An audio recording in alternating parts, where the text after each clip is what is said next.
বাড়ি যাওয়ার পথ দেখে দিলাম। কি করলাম?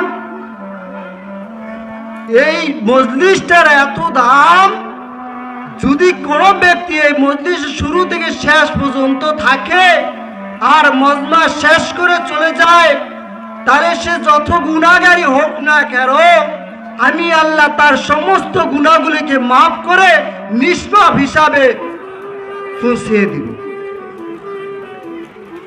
তাহলে এই মজমার দাম আছে না নাই? আছে।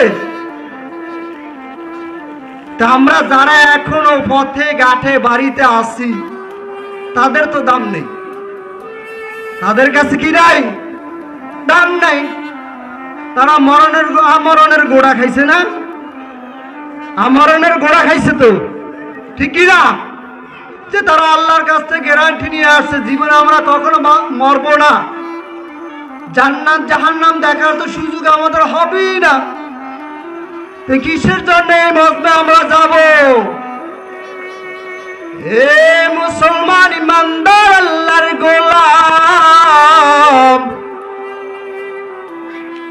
তুমি ভাবছো তুমি জীবনে আর কখনো মরবা না,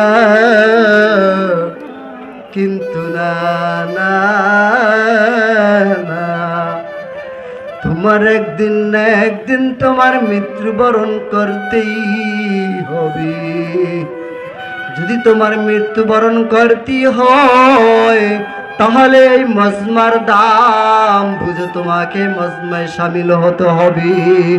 এর মুসলমান ইমানদার আল্লাহর গোলাম, তুমি যেখানেই থাকো না কেন, পথে ঘাটে বাজারে, এই মজমাকে আজকে নিজের শেষ মজমা বলে তুমি তাড়াতাড়ি মজমায় চলে আসো।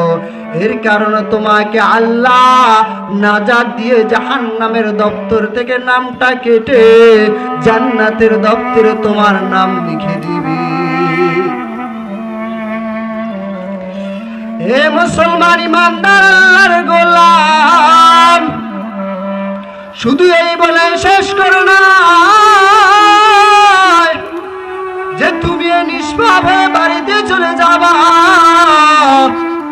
হে মুসলমান ইমানদার আল্লাহর গোলাম, এক বাদশার একটি মাত্র সন্তান,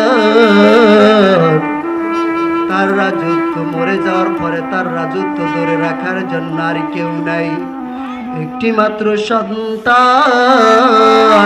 আদর না বেআদরের, আদর না বেআদরের, আদর না।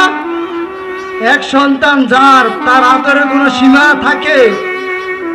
যদি বাবা মার সন্তান আতুর লুংরা কেন অপদর্থ হয়, বাবা মার কাছে সন্তানই সন্তান।